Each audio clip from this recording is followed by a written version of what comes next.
All right, are you filming? Yep. All right. Everyone, we are at, hi William, we are at the W.E.B. DuBois National Historic Site. And William is thinking that we're taking a picture, but what we're doing is we're actually filming. William, can you say hi? Hi. Hi. He's investigating what that is. This is my son, and I'm walking my kids around because I love W.E.B. DuBois, and I'm going to try and keep this as short as possible because we're on William time right now. One of the reasons why I wanted to do a video here is because I was reading The Souls of Black Folks, and something in chapter 2 jumped out at me. W.E.B. Du Bois in chapter 2 is describing what Reconstruction was like after the Civil War and the Freedmen's Bureau. And I think he explains something really relevant that's happening right now. The Freedmen's Bureau collapsed.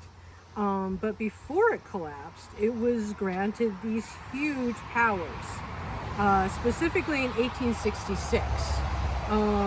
The President Johnson at the time, vetoed the original bill, called it unconstitutional, unnecessary, and extrajudicial.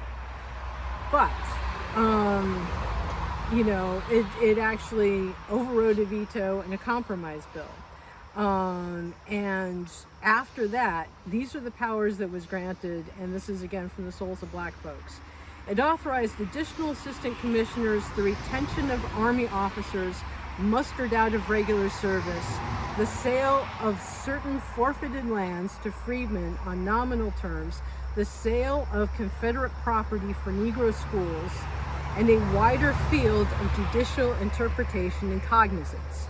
I think we'll move back a little bit because I don't know that you can, again, I'm not mic'd, so I don't know if you can hear me with all this traffic. Yeah, sure. Kind of mindful of the traffic here. The government of the unreconstructed South was thus put very largely in the hands of the Freedmen's Bureau, especially as in many cases the departmental military commander was now made also the assistant commissioner. It was thus that the Freedmen's Bureau became a full-fledged government of men. It made laws, executed them, and interpreted them. It laid and collected taxes, defined and punished crime, maintained and used military force, and dictated such measures as it thought necessary and proper for the accomplishment of its varied ends. So it basically ran the South. And Du Bois is pointing out some problems with this. One of the problems is the abuse of power. This is what he says. The agents that the Bureau could command varied all the way from unselfish philanthropists to narrow-minded busybodies and thieves. And even though it be true that the average was far better than the worst, it was the occasional fly that helped spoil the ointment. All right? So, this is what you have. You have a huge federal government agency that has powers in the military, that is making laws, that is in charge of overseeing those laws. They also have courts. Now, they did a lot of good in a lot of other areas, specifically in literacy. So the Freedmen's Bureau, and Harriet Beecher Stowe was involved in this. I have another video where I'm talking about Harriet Beecher Stowe and literacy. She went to Florida every winter after the Civil War, and she was involved with the Freedmen's Bureau and with education and literacy and trying to educate formerly enslaved Africans. And she also had to tell her friends in the British aristocracy why it was that she wasn't desegregating that attempt. Because there was a lot of violence at the time against any attempt to educate both formerly enslaved Africans and poor white people. One of the things that the Freedmen's Bureau, again, was in charge of, it was in charge of the judiciary. Whoop, William. I'm going to read from The Souls of Black Folks. There were, in 1868, 900 Bureau officials scattered from Washington to Texas, ruling directly and indirectly many millions of men. The deeds of these rulers fall mainly under 7 heads: the relief of physical suffering, the overseeing of the beginnings of free labor, the buying and selling of land, and the establishment of schools, the paying of bounties, the administration of justice, and the financing of all of these activities. He goes on. The most perplexing and least successful part of the Bureau's work lay in the exercise of its judicial functions. The regular Bureau court consisted of one representative of the employer, one of the Negro, and one of the Bureau. If the Bureau could have maintained a perfectly judicial attitude, this arrangement would have been ideal and must in time have gained confidence. But the nature of its other activities and the character of its personnel prejudiced the Bureau in favor of the black litigants and led without doubt to much injustice and annoyance. On the other hand, to leave the Negro in the hands of Southern courts was impossible. In a distracted land where slavery had hardly fallen, to keep the strong from wanton abuse of the weak, and the weak from gloating insolently over the half-shorn strength of the strong, was a thankless, hopeless task. Bureau courts tended to become centers simply for punishing whites, while the regular civil courts tended to become solely institutions for perpetuating the slavery of blacks.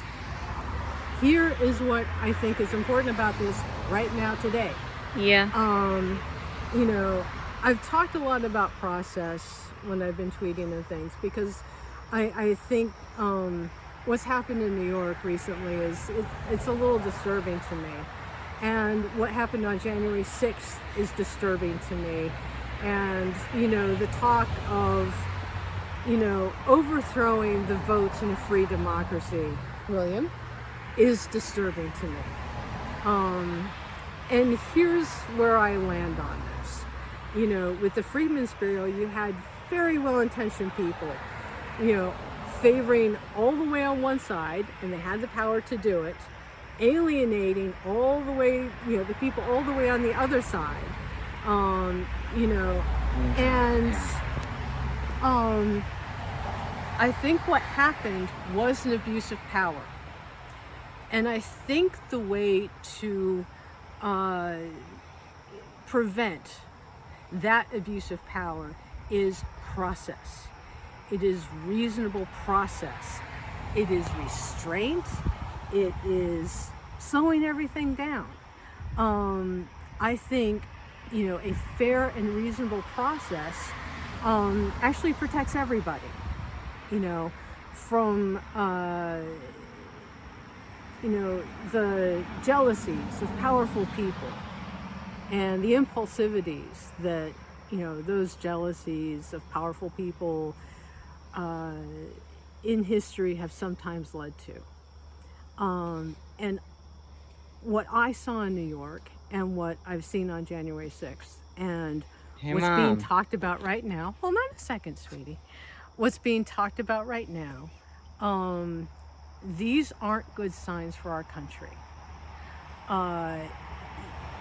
You have to have fair processes, again, because, you know, a fair process helps to protect everything from overthrowing the votes of a free and fair election, either through the mechanics of impeachment or wackiness, and it also helps to protect individuals as well. You know, all individuals want is simple justice. And, you know, I think we're at an inflection point. And I think if we don't have a course correction really soon, this isn't going to be good for our country. Cool. Yes? We're 3 times past the TikTok mark, so... My daughter was to TikTok. I'm more of a YouTube person. Okay. It's all right, honey. I think the content is a little more important than the TikToking. All right. I love our country. And so I wanted to bring my kids here read W.E.B. Du Bois. Read all of him, even the parts you don't disagree with, because reading people you don't disagree with is important. You know, keep in mind, we have an awesome country and we need to protect it. All right? I think William has had enough. William, have you had enough? All right. Awesome. Thank you.